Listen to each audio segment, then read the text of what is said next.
اگر کسی کی دل آزاری ہو رہی ہے تو معذرت خواہ کیسے ہونا ہے؟ آپ کا مطلب صرف یہ نہیں کہ آپ کی کایا بدل گئی، جو مجھ سے سیکھا ہے یہ اگلی نسلوں تک پہنچاتے رہے۔ ایک وقت آئے گا تم سے سنا جائے گا۔ تو بات یہ ہے ادب والے بنے۔ صحبت ادب سکھاتی ہے، صحبت آداب سکھاتی ہے، صحبت مینر سکھاتی ہے، ایٹیکیٹ سکھاتی ہے، اٹھنا کیسے، بیٹھنا کیسے، بات کیسے کرنی ہے، بات کا ڈھنگ کیا ہے، اپنے ایکسکیوز کیسے کرنا ہے، استاد محترم سے اجازت لے کر جانا کیسے ہے، اگر کسی کی کوئی دل آزاری ہو رہی ہے تو معذرت خواہ کیسے ہونا ہے۔ اچھے طور طریقے اور اچھے اخلاق کو آداب کہتے ہیں۔ صحبت صالحین آپ کو آداب صالحین سے مزین کرتے ہیں، اور آداب آپ کو خلوت سکھاتی ہے، اور وہ خلوت آپ کو فتوت کی طرف لے جاتی ہے۔ عبداللہ ابن مبارک کا قول ہے، وہ فرماتے ہیں طلبنا الادب حین فاتنا المؤدبون، جب ہمیں سمجھ آئی کہ ادب سیکھ لیں تو ادب سکھانے والے جا چکے تھے۔ آپ خوش قسمت ہیں کہ ادب سکھانے والے بھی موجود ہیں، یہ مجالس موجود ہیں، یہ جامعات موجود ہیں۔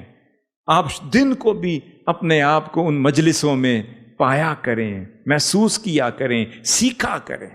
میں جب جاپان گیا تو وہاں پتہ چلا کہ 4 سال تک جب بچہ 4 سال 3 سال کا بچہ جب اسکول آتا ہے تو اسکول میں اسے، جاپان کی بات کر رہا ہوں، جاپان کی، اسے وہاں 4 سال تک کوئی کتاب نہیں پڑھائی جاتی۔ 4 سال تک کوئی کتاب، میں نے پوچھا کیا پڑھاتے ہیں؟ انہوں نے کہا جی 4 سال تک اس کو صرف آداب سکھاتے ہیں، 4 سال تک اس کو مینر سکھاتے ہیں، ایٹیکیٹ سکھاتے ہیں، کرسی کیسے ہٹانی ہے، کلاس میں داخل کیسے ہونا ہے، اپنی کتاب کا بھی ادب ہے، اپنی گفتگو کا بھی ادب ہے، اور ادب کا بھی ادب ہے۔ اسی طریقے سے اور پھر اہل علم کی صحبت آپ کو اہل علم کی مجلس میں بیٹھنے کے آداب سکھاتی ہے۔ اگلی بات، اہل علم کی مجلس آپ کو اہل علم کی صحبت اور عرفاء کی صحبت میں بیٹھنے کے آداب سکھاتے ہیں۔ آقا صلی اللہ علیہ وسلم نے فرمایا تسمعون ویسمع منکم، آپ نے فرمایا اے میرے صحابیوں، تسمعون، تم مجھ سے سن رہے ہو، وَيُسْمَعُ مِنْكُمْ، ایک وقت آئے گا تم سے سنا جائے گا۔ پھر فرمایا وَيُسْمَعُ مِمَّنْ سَمِعَ مِنْكُمْ، پھر ایک وقت آئے گا پھر جنہوں نے تم سے سنا ہوگا ان سے سنا جائے گا۔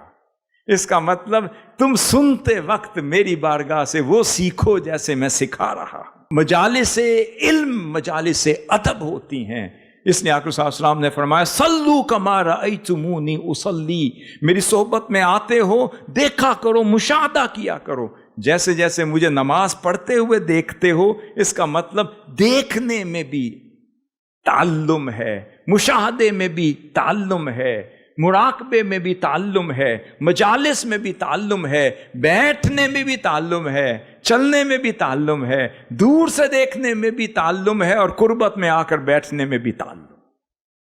فرمایا آج تم مجھ سے سیکھ رہے ہو، سن رہے ہو، کل لوگ تم سے پوچھیں گے، تم انہیں سکھا رہے ہوگے، اور پھر کل لوگ ان سے پوچھیں گے، وہ جن کو تم نے سکھایا ہے وہ ان کو سکھا رہے ہوں گے۔ تو جو مجھ سے سیکھا ہے یہ اگلی نسلوں تک پہنچاتے رہے۔